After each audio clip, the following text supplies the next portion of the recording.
sun, I'll be the bride and black that's making you run. I feel alright and we'll feel alright, 'cause we'll work it out. Yeah, we'll work it out. I'll be doing this if you ever doubt, till the love runs out, till the love runs out. I'll be your ghost, your game, your stadium. I'll be your 50,000 clapping like one. I feel alright and I feel alright, 'cause I worked it out. Yeah, I worked it out. I'll be doing this if you ever doubt, till the love runs out, till the love runs out. I've got my mind made up and I can't let go. I'm killing every second till it saves my soul. I'll be running till the love runs out, till the love runs out. And we'll start a fire and we'll shut it down, till the love runs out, till the love runs out. All right, you're probably hearing the cuckoo clocks going off and everything else going off right here. I'm Jerry McKee. Welcome to Prime Time. I got a special guest here. You can look at his name underneath there. His name is Alan, and I'll let Alan introduce himself. And I wonder how many is going to be out there and try to pronounce that name. Is it Villain? Is it Vanilla wafer. Vanilla No, Waver? no, it's Villanueve. Villanueve. Very good. Villanueve. Very well. Well, I had it written down in there as VENWAYAVA. So I'd almost had it. Yeah. I've been proud of myself. Wife especially been proud of myself. She says you really butcher some names all together. And folks, Alan is an artist. You're going to see some great pictures. Matter of fact, our background right here. No, we're not in Rome, and we're not in way back in the days where. Back in 1800s or anything like that. This is a painting that you've done. Yes. And it's so detailed, and I had to use it as our background. And so I had hung up a big sheet and said, "Hey, can you paint me a picture real quick? We need to go on the air in about 15 minutes." And there it was. No, not really. Now, Alan, you were born and raised in California, right? That's right. Now, where at in California? I was born in what we would call the South Bay. So over on the West Coast, if you go down south, not as far down as Mexico, but that would be Torrance, California. Uh-huh. And it's adjacent to Redondo Beach in the, we call it the South Bay. So it's right there on the Pacific coastline. Wow. Now, folks, you're going to see some great artwork here. And, and when a union is so should just be just jumping up and down to have this man, his talent here. And we're going to talk about his company and how you can draw like this also. And if you got the determination, and he has the skills that he can show you. And now, how did you, as a kid, how did you get into wanting to draw? I know all kids, me, I still draw like I'm 3 years old, and with little stick men and stuff like that. So what got your interest as you growing up as a child to take on this wonderful word of art? I mean, I want to say that I think most kids in my age in the early 80s, there were so many things happening on television that you would do on Saturday mornings, and it would be the Saturday morning cartoons. It would just be things like I'm a big fan of Jim Henson, and so things like Fraggle Rock was really big for me. A lot of people don't know about Fragile Rock. I mean, it was a cartoon, but it was a great learning experience. It was. It taught you math. It taught you all kind of grammar, and so it was really pretty cool. Now, I noticed that you like the Ghostbusters. That's right, the Ghostbusters too. Yes. The live action and the cartoon series. Oh, Equally. a lot of people don't realize that some of these, like Superman and all this, come out from cartoons and comic books. And now, I didn't get into Thundercats too well. Yeah, that was just one of those fantasy things that it was either a hit or a miss. But if you were captivated by it, then you were all in. And, and with your age and stuff like this is really some old school cartoons Absolutely. that came out. Uh, now, how did you like the monsters? Did you draw the monsters too? Funny enough, I have really fond memories of watching the Munsters when I was a kid with my dad, and he would make chocolate shakes, and we would watch it on the weekends together when he wasn't working. And uh, the characters, I mean, they're completely, you know, unforgettable and super funny, and the hijinks that they get into. And ironically, when I first started with my career, I actually got asked to join a team to do a TV series, which was a remake that ended up being made as a Halloween special. So I Oh got to wow! work on a newer, modern version of it. So that was kind of neat. What was your first art that you drawn when you was a kid? What was the first thing that you said? Hey, mom, dad, because we're all little like that. Mom, dad, look at this, and they always gonna say, "Oh, how wonderful, dear." I knew mine was ugly. I couldn't tell what it was. I think my mom was just so nice that even if I had done something that looked wretched, she would still be so supportive and loving about it, you know. But during the summers, they had this summer reading program over at the library right across the street from my middle school in Torrance, and it was really close to our house. And I fell in love with the Wizard of Oz books at a really Oh, young age, and I they were hardcover, and then I would just get tracing paper, so I'd read them, and then I would just trace all the John R. Neal illustrations of his quirky characters and everything he had drawn in there. And that was kind of, I would say, a really big start as to tracing and emulating this other amazing artist, this illustrator's work, and then starting to get comfortable with those shapes and that line work, and then removing the tracing paper and then getting pads of paper and kind of doing it on my own. so you start out like tracing yourself, tracing stuff like to get kind of used to the skills, and then start off on like that. Now, you told me an interesting story, and it's in your bio too. In the sixth grade, now teachers, my son and daughter both are teachers. Oh, okay, wonderful. This is a good thing you can tell your students to do if they can draw. Tell that story about your sixth grade teacher, English teacher. So when I was in sixth grade, I had just started middle school, and my teacher, I had an idea from here being a part of her lectures or in her classroom, and that she seemed to have an affinity to the arts to some degree. So I had vocabulary homework every week. So I at the time had a guinea pig pet named Max, and I loved my guinea pig, and I found a way to ask her, hey, do you think that I'd be able to do my vocabulary homework that's due every Friday if I can make a comic strip where I could utilize the vocabulary words into this comic strip, and then that would be how I would do my homework instead of what everyone else had to do. And she felt that that was a pretty competent way to still show that I understood and was grasping these words. So I created this Guinea Pigs in Space, which is based off of the Jim Henson Muppet Show Pigs in Space. Now, did she keep that at work? You know, I'm hoping that she did, but I bet that's she a good did. question. I bet she did. Guinea pigs in space. We have a little girl in Cora in our church, and she's got, I think, four guinea pigs now, and she would love that guinea pigs in space. So I have to tell her that. Now, I guess you drove some of Jim Henson's little stories in there too with that, with the Muppets. It was basically just these characters that were guinea pigs that were bipedal, and they were just kind of commanding this spaceship and having hijinks and things using whatever vocab words of the week. Now you drew like I said your guinea pigs and look at the other artists from Superman to the monsters and all. When did you start creating your own characters? How old was you when you started doing that? I would say that around maybe when I was sometime it was between 5, 6, 7 years old is when I was starting to collect comic books, Uh huh. and I was also getting these books from the library, and then I was also tracing the characters from the comic books too.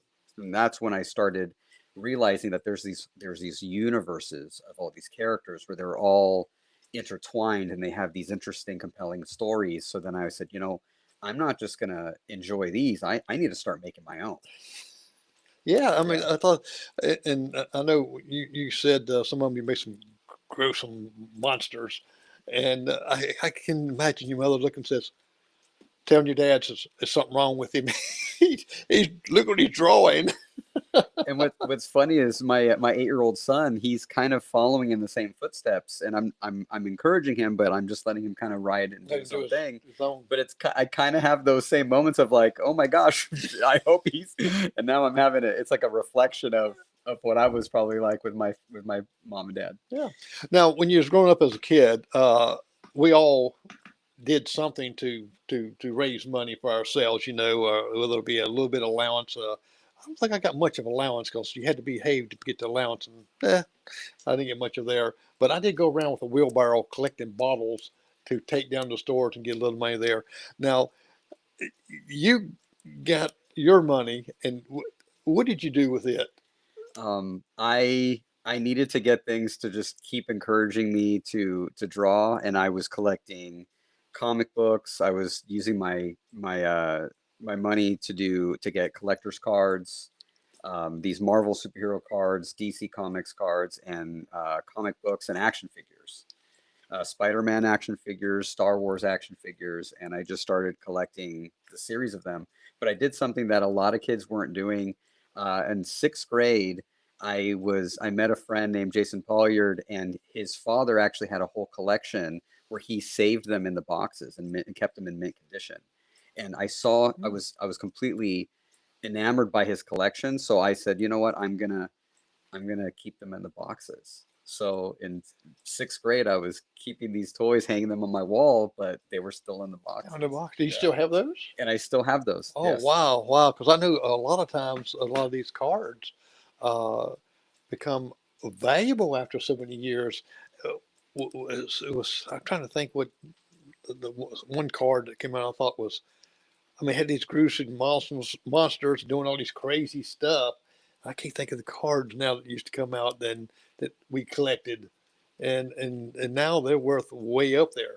Was it like the Rat Fink or Yeah, some something of those kind of weird guys? yes, yes. It just this was monster looking, ugly looking creatures that was doing funny human stuff, Yeah.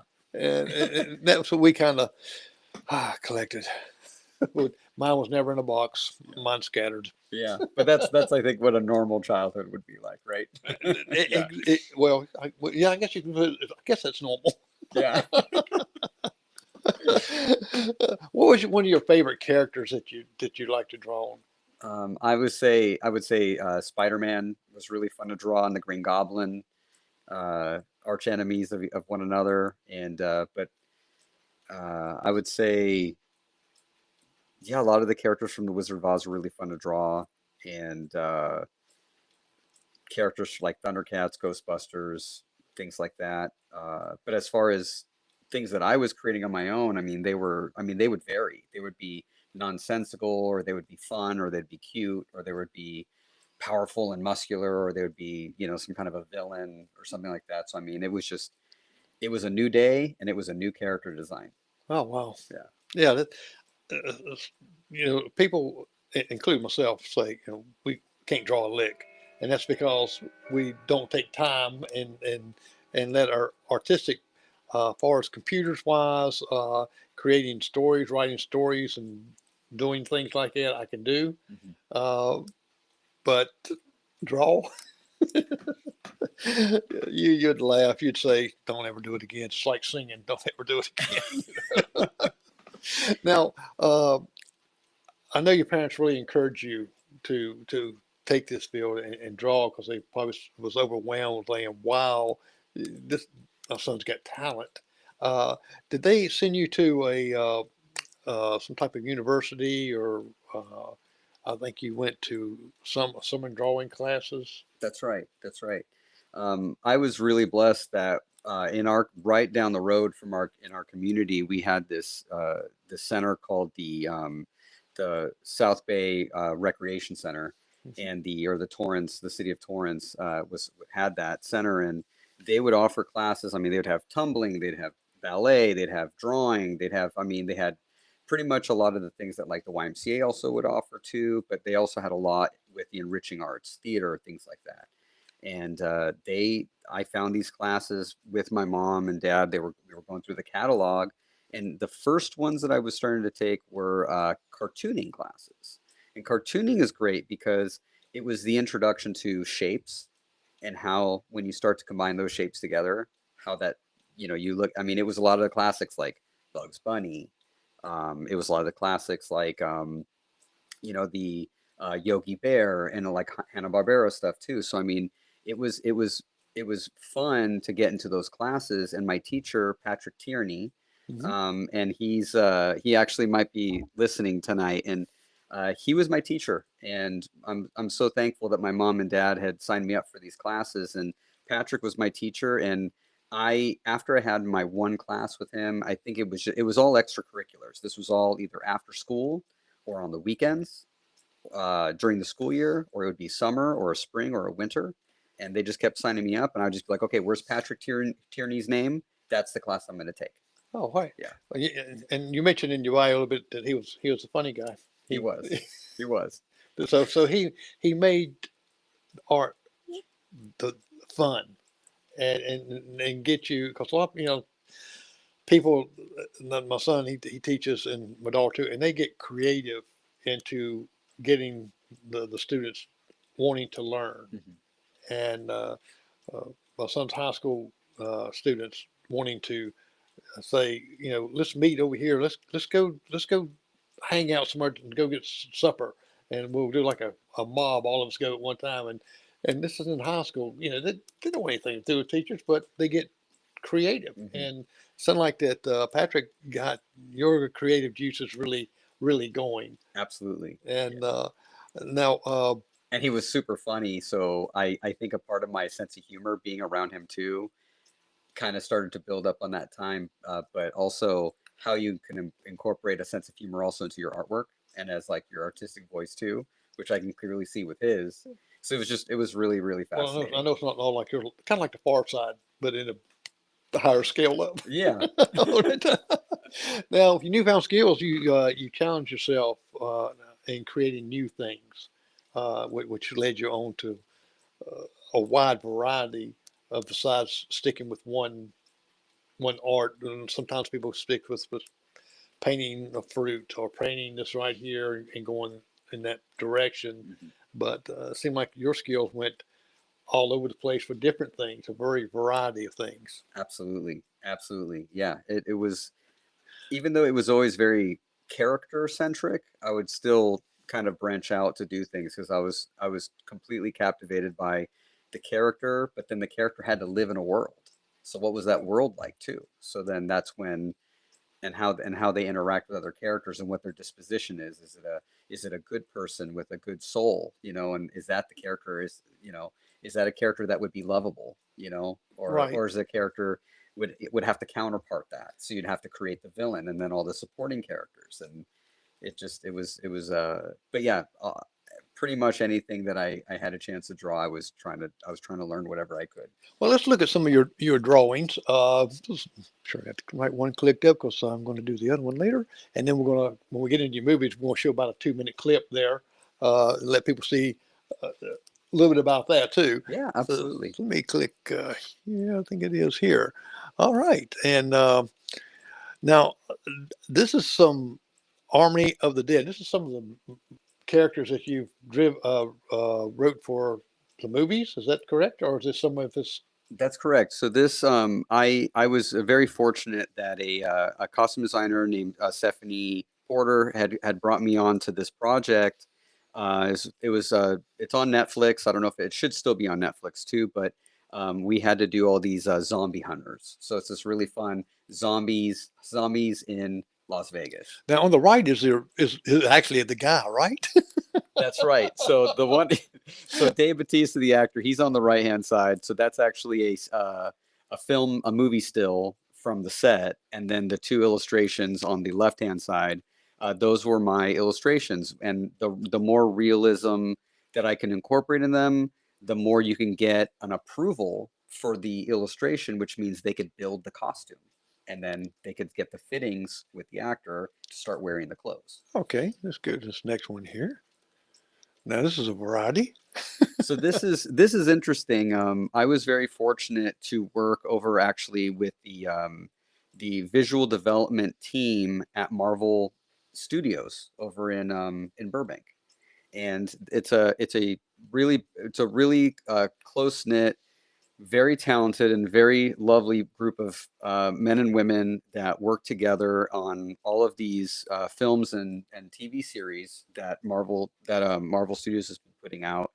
And Moon Knight was my first time. I was invited by some colleagues to join the Moon Knight team, and there was quite a variety of characters that they needed. So they pretty much had a handful of artists working on it, and then these are just, to be honest with you, these are just four characters. I worked on a lot of different things for this show, but these were the ones that I primarily had the permission to share. Right.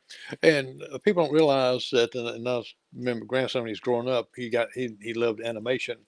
And I was showing him in the computer how to create some animation, but also how long it took.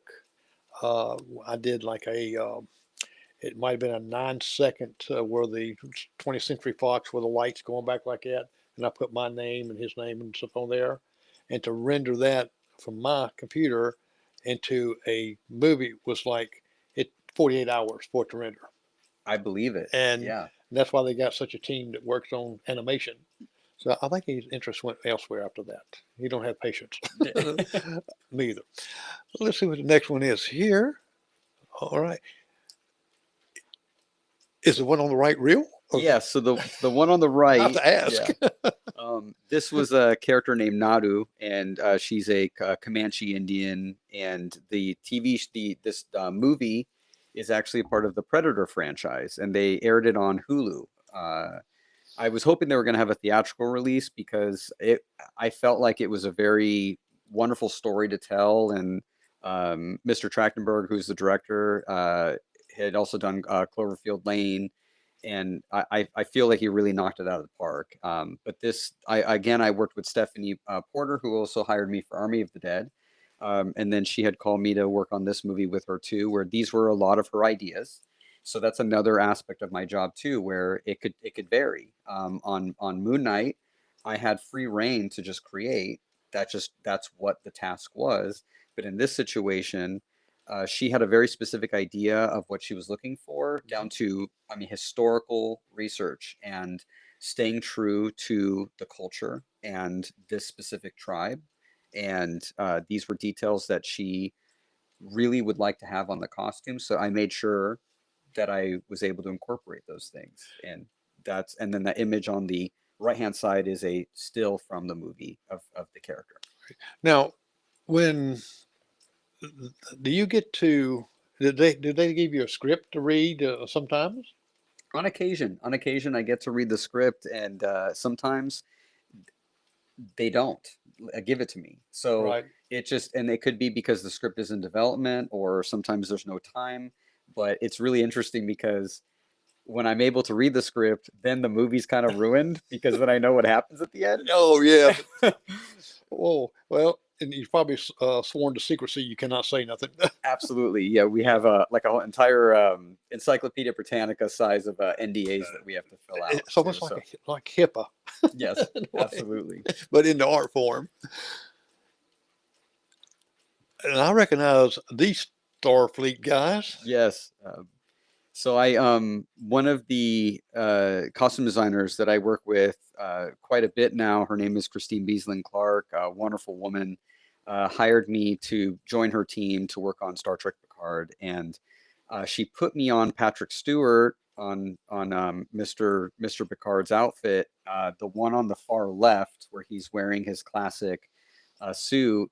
I guess Patrick Stewart really enjoyed seeing how he was portrayed in my illustration, so she pretty much put me on Patrick Stewart duty for the remainder of season 2. So every single time he needed a costume change for a different episode, I was the guy to do exclusively just his illustrations with his character for Wow. this series, and he was enjoying it every time. Now, So did you have to when you're drawing these? Do you have in your mind what type of fabric or what type or that they use? Because I can imagine you you don't want to put polyester on them out there sweating. Absolutely, absolutely. So a lot of the ways that that ends up happening is that they have fabrics. The costume designer and their team will gather materials, different types of fabrics and things like that that they would like to have for different costumes.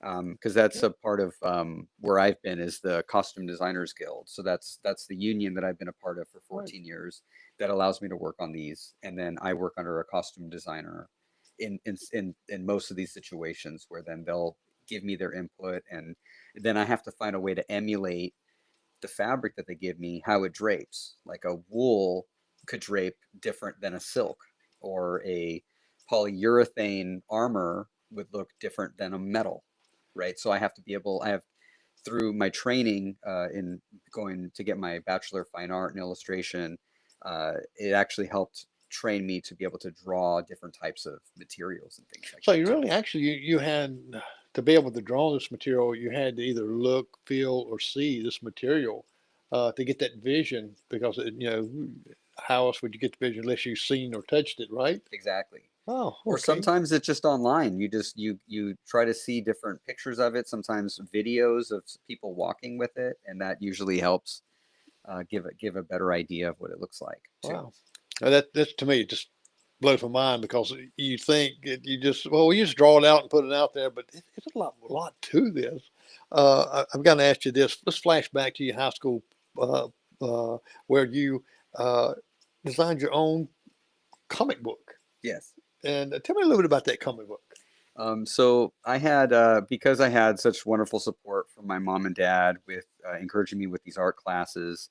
Uh, it really helped encourage me to keep that going, to keep that enthusiasm for it, and my passion just kept growing. And at the time, I was learning about surrealism. So I was learning about Rene Magritte, Salvador Dali, artists like that in art history, and we had to do my senior year in high school. In order to graduate, we had to do a thing called a senior project, and that was when you had to show a dedication with X amount of hours into a project. So I decided to make my own comic book where I got to go through my own visual development of creating characters, create a story, and it was these characters that ended up in this boy's dream, and it was an adventure that actually took place in the subconscious. In the whole time was the kid was actually sleeping, but it just but it was a full comic book. Each comic book page, I don't know if folks know this, but actual comic book pages are about closer to like an 11-inch by 17-inch tall Okay.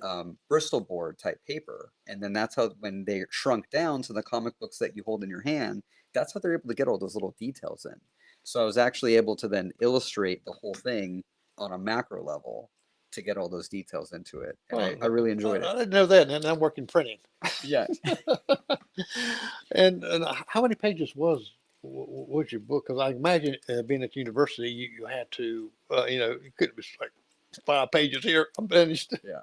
Well, this was high school, so I mean Oh, I'm in high school, yes. this was probably only about, maybe it was like 20 pages, something Wow, like that. that's still that's, But that's I guess it's still a lot. well. I guess in writing the stories of it, did you put these? I call them little bubbles ahead of the head where they say anything, or was it kind of read underneath? Did It you? was, yeah, it was kind of like you would imagine like a normal superhero comic book kind of to be, Mhm. or like Garfield or something like that, where there's like a dialogue happening, or like Peanuts Right. comic books, things like that. So and you really had to use little short dialogues, didn't you? For each one of them to speak on each page because you put too much word in there, then you take away the comic of it. Exactly. Oh, Yeah, okay.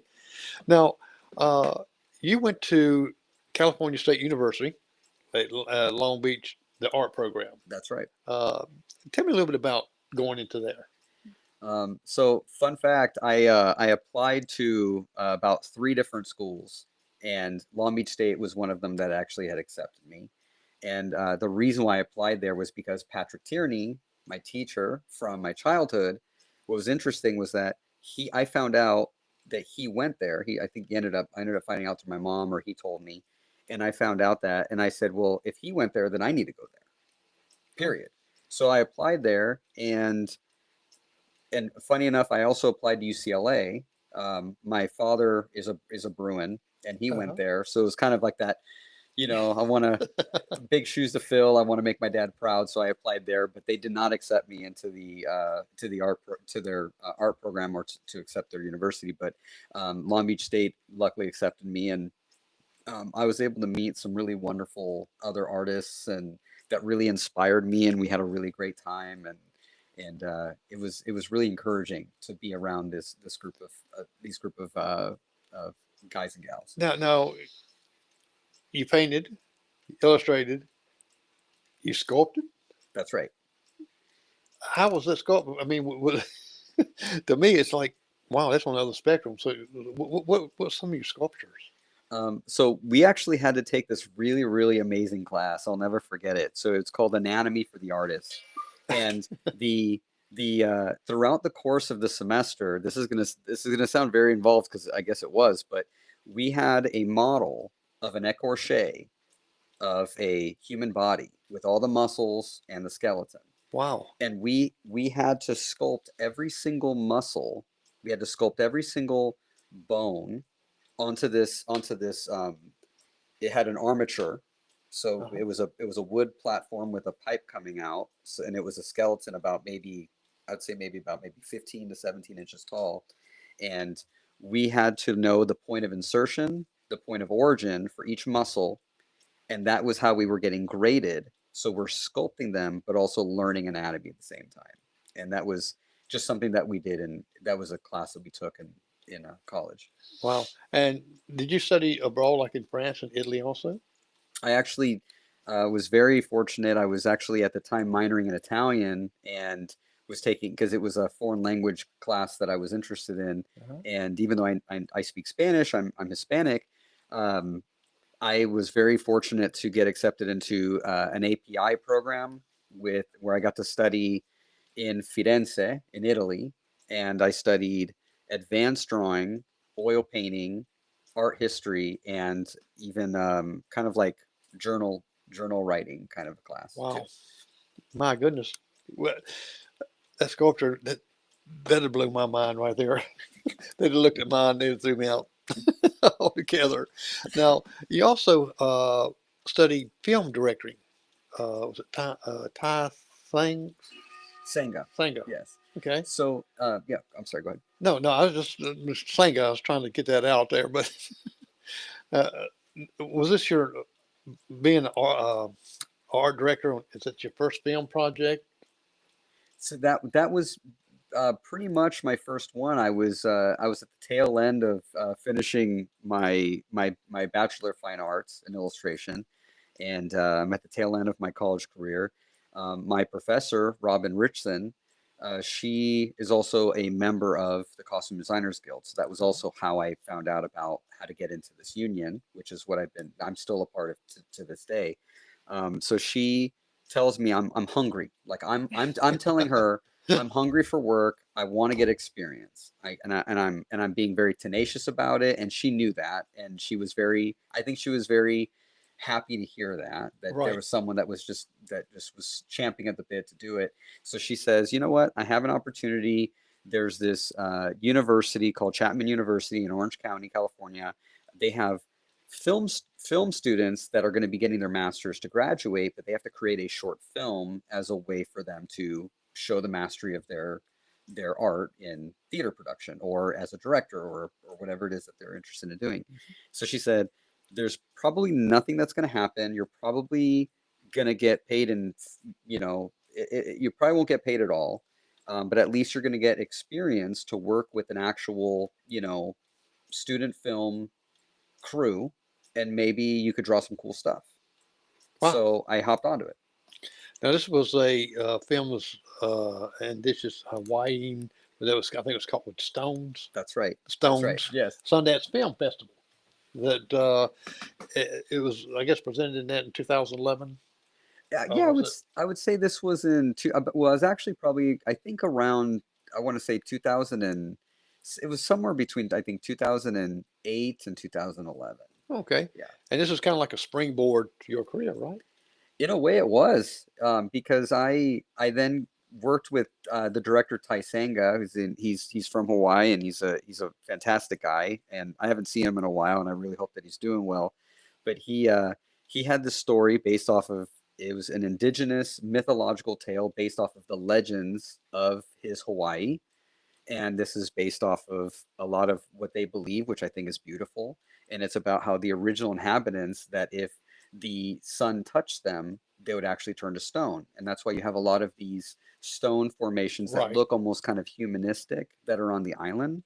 And I got to do, I was doing production art, costume illustration, storyboards, environment design, prop design. He eventually, me and him were working really well together.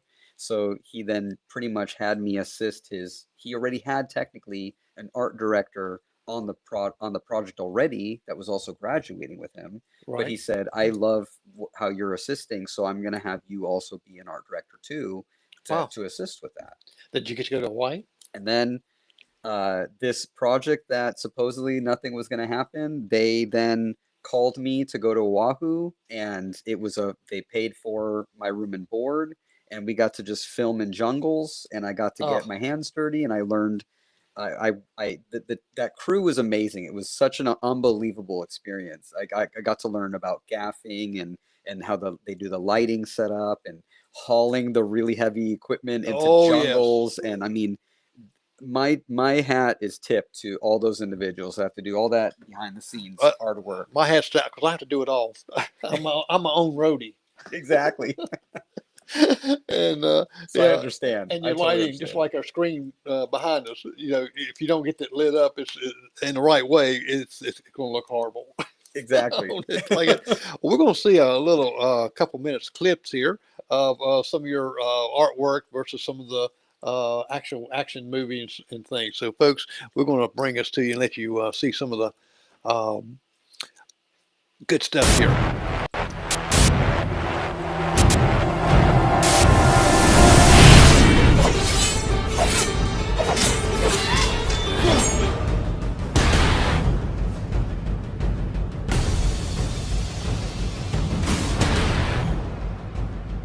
Bumaya isa.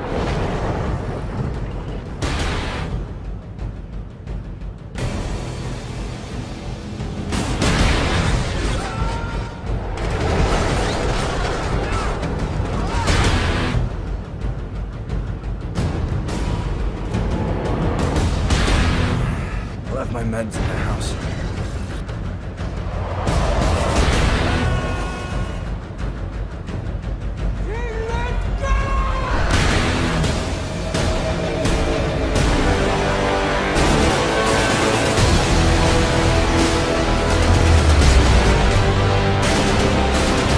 It overstepped on him and he's a squirrel. Hold that thought. Looks like we have a substitution. It's Tankmaster Overspark. A very technical player. Precision.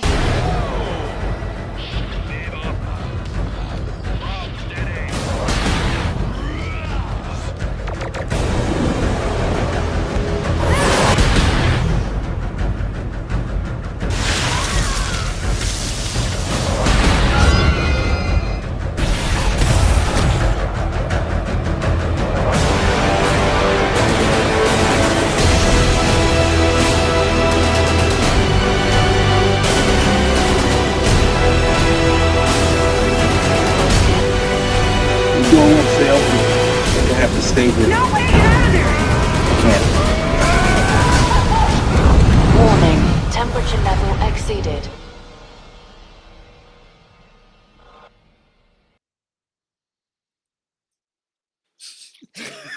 That's pretty cool.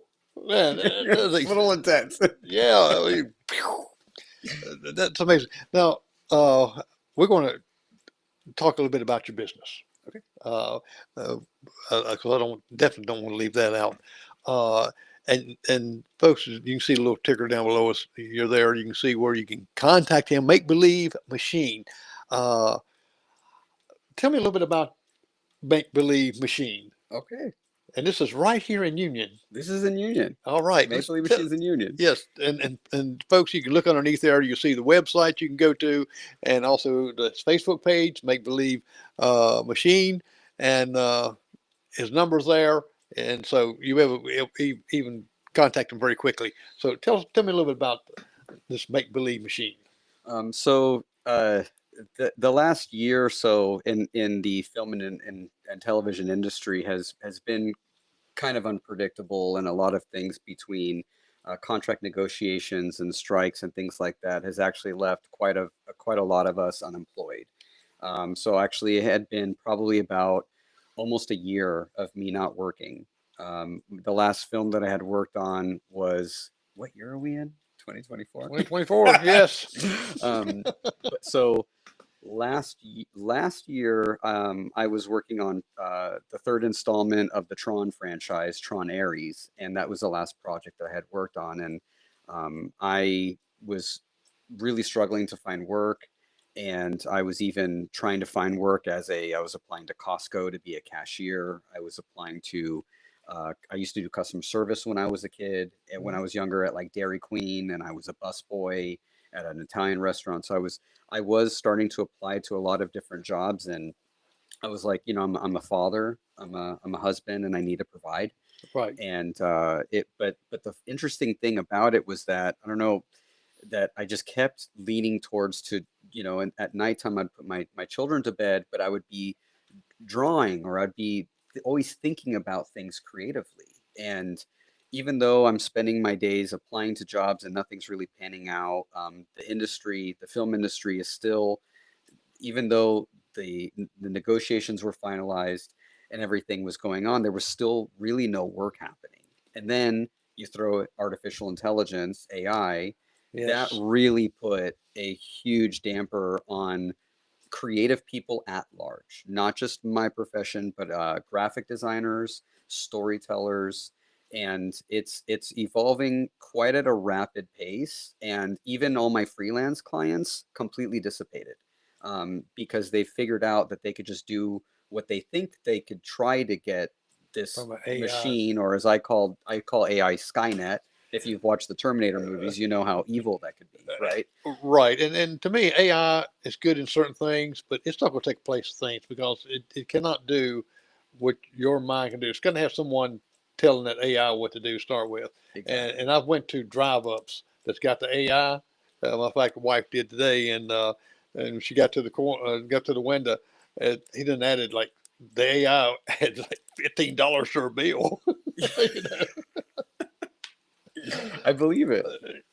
Yeah, AI is good for certain little things, but I just don't think the world's going to find out real quickly. I hope so. I mean, if it's something where it's a machine that could give me, like, could scratch my back, maybe a couple times a day, or maybe like a massage, over on the left side or something, that'd feel nice. Carry heavy equipment. Yeah. Like that. Because he worked on quite a few movies, the Hunger Games, Prey, Star Trek Beyond, the X-Men, Moonlight, Army of the Dead. I mean, that's just a few of them. And you also was commercials too, didn't you? I worked on commercials as well. That's right. Yeah. Actually, most recently worked on a Super Bowl commercial that I can't really talk about right now, but we'll be able to see it in the next couple months. And then once it comes out, then I'll share some images of the work that I had done on that. Oh, that'd be great. Yeah, just that way I can get the inside scoop. Yeah. But going back to the AI, it's funny. The new joke that I make is that my mom is a retired registered nurse, and that now my mom is a retired registered nurse, is just as qualified to do my job now as I am, because when you use these programs like Crayon or Midjourney or Stable Diffusion, you're typing in words and it's generating an image for you, and it's doing it at a record speed. The problem is that it's getting really good. That's the problem. Right. And because the more people use it, the better it's going to get. And what people, I feel, don't realize is that they're getting that instant gratification, that it's giving them something that is remarkable, but they're not realizing all the artists and all the creative people, essentially a huge part of the middle class, is really it's really damaging to them. Well, to me, and this is my thinking about the AI, is that creative people like yourself would boost you, and they would use your creative to make the AI to make it more real, more just it would do so much enhancement. Mhm. The irony is actually that it is sourcing all the images that all these digital artists for the last 30 years plus have been acquiring. They're utilizing all of the work that us artists have done, the time that we put in, the effort and the mental capacities, and it's literally stealing our own artwork and refashioning them to use into these systems. It's diabolical that they figured out this way to do that. But make believe machine really came out of the idea where I make believe with my children. We play, we do make believe in the house. And make believe machine is an analogy for our creative brains. Okay. And what AI so far can't emulate is the process, the creative process. And that's actually how we conceive an idea and how we're able to put it down on paper and conceive it or even just talk about it, write it down, draw it down, and have it evolve right there in front of you through the act of using your actual hands with actual pencil on your hand and paints and things like that. So it's about going back to the roots Hmm. with traditional media. Now, will you be able to age groups anywhere from what age group and up? I mean, some people said, okay, this is for this 5 to 6, or the teens or older adults. What's the age group that this make believe can teach someone, especially because I know sometimes older adults like myself, and some of them just really used to draw when they was growing up and things, and maybe nothing to really do. And so I'd like to enhance that more, Mhm. and you'll be able to teach these classes. Now we've got a little, we got a right here we go, make believe machine, and we'll go to the So make believe machine, it's at the start of it, it's drawing and painting classes. So it's cartooning classes, just like when I was a kid. That's Mhm. kind of where it started. Where Wings over on Duncan Bypass, Right. they were so gracious to let me go ahead and start doing these drawing classes there. We were doing things like Spider-Man and Pikachu, and then that turned into me actually meeting the Arts Council here in Union County. They've been fantastic, and now they've been so gracious to open their hearts and their doors to let me perform some of these drawing and painting classes now at the Art Council. And Oh, it's a great. beautiful, inspirational space. And I'm teaching everyone from kids that are 5 years old, 6 years old, all the way to now I have had two students that are amazing that are retired, recently retired. So teenagers, everybody. If it doesn't matter if you're a beginner, if you're intermediate, if you're advanced, if there's always something new to learn, or if there's something that you're interested in and kind of working on your skills and things like that, that's something that I'm very excited to do. Well, everybody, I know, especially kids, I know I did, we like a doodle, and that's art. And I love watching the trains go by to see the artwork that's been vandalized, but some of it's really great. The way Absolutely. how they did the lettering and stuff, I was like, when did they get time to do that? Very Now, quickly, yes. now you've got here, of course, the make believe machine. Just kind of give us some ideas to do. Draw a little skeleton, and then you're building clothes onto the skeleton. Looks like. So for this, actually, in the month of October, unfortunately, the hurricane kind of came and kind of sidestepped the class. But I actually had set up an entire curriculum for the month of October. It was all fall and Halloween themed, and because of my culture being half Cuban and half Mexican, I thought it would be really fun. We'd say we're gonna learn about the calaveras, or the day of the Dia de los Muertos, Uh huh. and the candy sugar skulls. So what you're seeing is the way that my brain works. So again, you're seeing my make believe machine. So I start where I start drawing a couple of ideas of a skull, and I start to land, okay, this one's a little too real, this one's a little too creepy, this one's a little too silly. Let me find something that I like. I put it into Photoshop and I trace my own drawing with a digital ink with Photoshop. And then we actually, my wife has been very instrumental in helping me out. And then she helped me cut that out onto a Bristol board, which is a full face size mask. So in this particular class, I had it set up as all ages, public school. It was specifically for homeschool age because of the time zone that I had it set up. But this is not only a class that we can take, that I would be offering again next Halloween, where you can then decorate your own skull, but also teaching you about all the motifs that they would use in that culture, like candles and crosses and a lot of religious iconography and flowers and beautiful things like that. But what they represent and why you would use it, and just fill the students' minds with all this knowledge to let them just run amok and just create and have fun and make their own mask that they get to play with for Halloween time. Yeah, well, that way they not only learn how to draw, but they learn a little bit what they draw and a little history with it. Absolutely. And That's important. And then what you're seeing here is on the far left, you see a little thumbnail sketch of I call him the juggling gingerbread guy. Uh-huh. And that was just a little sketch that I had drawn that is probably in the size of a Post-it note. And I loved it so much. And I knew that I was going to be offering these painting classes at the Art Council. I know that whoever has been attending my Make Believe Machine drawing classes, I've been very thankful for their support. And we've been doing a lot of character drawing. But I love to paint, and this is what you're seeing now is an acrylic painting, where for the month of December we had just over on Friday we had a great group of folks. We did it was a BYOB adults 21 and over Right. event, but we had festive music, and I was providing some hot chocolate and coffee and things like that, and we had these pre-drawn canvases of this gingerbread guy, and I had all the acrylic paints provided, the easels, the aprons, the brushes. And not only was this particular class kind of like a paint by number kind of a thing, you could just take what you want with it. I give you this color palette, but you could really do whatever you'd like with it.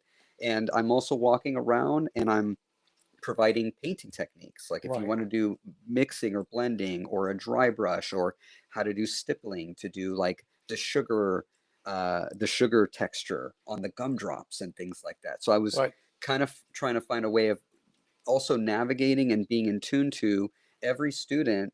Every person in my class has different abilities, or they have different experiences with art. So I want to be attentive and mindful to that and respectful to that, where I'm not gonna require someone to do something that they've never done before unless they're willing to do it. And if they're Right. willing to do it, I'm going to foster that and I'm going to encourage that. Well, I love the colors on that. I mean, it's just almost like you can eat it. You know, it's right there. The gumdrops, the candy cane, even the mint there is it's very detailed, and that makes it looks good. I was very hungry when I was making that.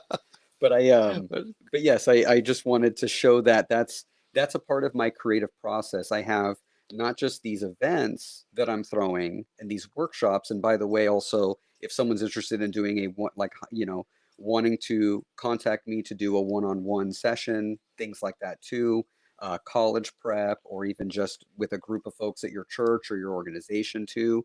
But also I'm building a lot of these things as also arts and crafts kits that are Right. available to be purchased to do with your groups or with your children, Oh, wow. or with your friends. Now you got an event coming up actually Friday on December 27th. That's right. That's right. I have two December events remaining. This is one of them. This is 2 days after Christmas, so I know that everyone in school, they're going to be still off for Right. the Christmas break.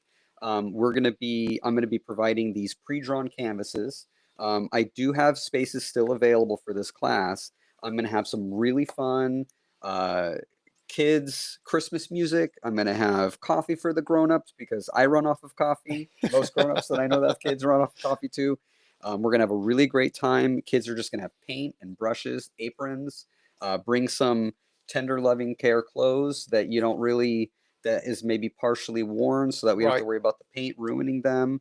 Hopefully Santa brings them some, maybe a brand new pair of, shorts or t-shirt or something like that. But this is something that I'm really excited to be able to host here in Union for really family friendly. And if you want to come and paint alongside your grandson or your daughter or friends in your classroom or things like that, I would be honored and so happy to do this with you. Well, folks, if you want to get in touch with him, you can look inside the this actually video. You can read the comments and the bio I'll put inside. I've got his Alan's number. I've got his website, and also you can get his email there also.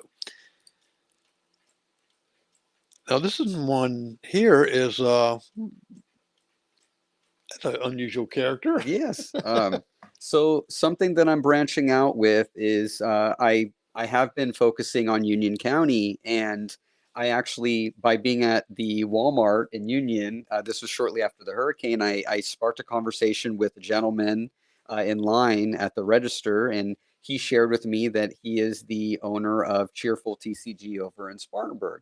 And it's a Pokemon store that sells Pokemon cards, collectibles. Oh, They okay. they have tournaments for Lorcana, and if you're into Pokemon, you could do all kinds of Pokemon stuff there. And I was telling him a little bit about what I'm trying to do as a startup. And by the way, Make Believe Machine just started in May, but I didn't actually. That's when the LLC was filed, but I didn't actually start doing anything with it until about September. So Mr. Jacob, he was really excited, and he had offered, hey, what if we do this drawing class over at my store? So that's this Saturday. Right. And he is so gracious to also have made a donation for pizza. So if you sign up, then you actually get some free pizza in the class too. Yeah. And I'm going to be teaching the fundamentals when you see this Pokemon, this famous Christmas Pokemon character called Delibird, breaking down the different shapes. We've been seeing these shapes since we were toddlers. Triangles, squares, circles, rectangles. But it's about how we could incorporate them together so we could build something that we recognize out of it. So that's what we're going to be doing this Saturday. So I really hope to see some folks out there, and we're just going to have just a nice Christmas time. Well, that is when you're talking about circles and all that right there, and you're right. We deal with it today even, and just how you apply those circles, because I've watched some artists and some draw like this as well. I didn't know they put those triangles and that together. It would make this. Absolutely. And you know, this is great because I think people are losing the artistry, like even in music, in schools, and some of the artwork. I remember growing up as a kid, we had art class, and some schools don't have that. Some, Absolutely. and this to me is great, especially being taught someone like you that's got all this wonderful experience. And of course, folks, you've seen just a little smidgen of it. Go to his website and you'll be able to see a lot more there too. Now, you brought a couple sketches with you. I did. In case I did. someone don't believe it, we're going to show you. Yeah, yeah. So I'll rewind back in time. When I was in college, actually, my daughter loves having this painting I did in college here. Some of my friends in school, if they're watching, they'll recognize. I know my mom and dad recognize it. I don't know if. Here you go. Here, film this side. Yeah. We're going to be the hangers. There we go. So this is an original piece. These are characters that I designed, and I call this the Mime Tug-of-War. And I had again, it's a sense of humor that I have and my sensibilities with surrealism, but I thought it would be fun to create these different types of mimes that are actually a team of characters, and they like to find themselves in funny situations. And this is all actually an original watercolor painting. Wow. So I had drawn it and did a watercolor painting of it. But with Make Believe Machine, I'm also going to be publishing books, children's books. So that's something that I'm working on for the future. I have a lot of really exciting things to do. It's still a little bit too early to explain right now, or to share. But you will be seeing these guys again in the future with Make Believe Machine in the form of some children's books. Yeah. Well, since they're moms, they won't be talking much, will they? No, they don't talk, which is nice. You can talk to them, but they don't have to talk back to you. But that was an original that I did. Another reason why I brought it was I was at an event not that long ago here in Union, and a woman actually kind of made a comment. It was an interesting comment that almost she didn't believe that I had created the artwork because it was in a digital format. And I understand that Photoshop and things like that, and with Right. AI happening, that it's almost it's obscuring what actually is an artisan's hand or not. And I had to convince her that what she was looking at on my table was actually work that I had done with either ZBrush, which is a sculpting tool, a digital sculpting tool, or Photoshop, which is a digital painting tool. Um, but I just wanted to bring that up because I thought that was kind of funny. And then we did a Journey of the Magi. We did this was a painting event that we did on Thursday, and it was over at the Art Council, and it's just a beautiful scene with the manger and the Messiah, and with the North Star and the three wise men on their way on this cusp of this mountain, and using things like temperature with color, with the warms and the browns, and then all the cool colors. But this was an original painting that some folks came out, and we had a really great time at our painting event. Wow. And everyone got to finish one of these and take one home, and we had a really good time. But this is the original. See, you acrylic could be painting. proud of that. You just think you hang it in there, so well, that's a pretty painting. Who painted that? And you say, me. Exactly. Yeah, I mean, how cool is that? And building self-confidence and self-esteem and learning something new is really important to me. So it's something that in my classes, I try really hard to make sure that you're not feeling left behind, and I want to make sure that you're really able to keep up but in a very fun manner, Right. and learning manner. And the last one is the original that we've already seen, but it's our juggling gingerbread man. So Yeah. this was the original. See, then you just thought acrylic we're just going to painting. show you on there. Yeah, but that's the original acrylic paint right there. Yeah. For him. Now, if someone wanted to say, you know what, I can't draw or anything like this, but I like to have this certain picture or this certain thing here painted, could they commission you to do that? Absolutely. 100%. Okay, see there, I mean, we've got it all right here in Union, and we're so proud to have you here. And unfortunately, we've running out of time. Time and- flies when you're having fun. All them clocks going off and all that, it goes by quick, doesn't it? It did Yes. for me tonight. It really did. Now, like I said, you can get a hold of Alan. You can see the number scrolling down below you, and I've got it embedded in there also to where you can go and see, where all his paintings at, his activities. Go to his Facebook page, and you'll be able to find some events he's going to be planning and all the information there. So, Alan, I really appreciate you coming out and had a great time, and I've learned a lot of stuff. Thank you very I much. haven't learned how to paint, but I learned a lot of stuff. I And know who to call if I need to paint. Yes. And I did want to mention that I'm also on Google now. This is a brand new development, so that's just something where I am slowly trying to expand and become more reputable. So, but I really do appreciate your time, Jerry. It's been a pleasure to sit with you. I really appreciate this opportunity. You're a Well, I wonderful enjoyed person. it too. And you have a Merry Christmas and a good night. Folks, you very you have a much. Merry Christmas and have a good night, and you'll find out close to next Monday who's going to be on the next show. Usually I don't give you sometimes I give you a hint, but not tonight. Have a good night.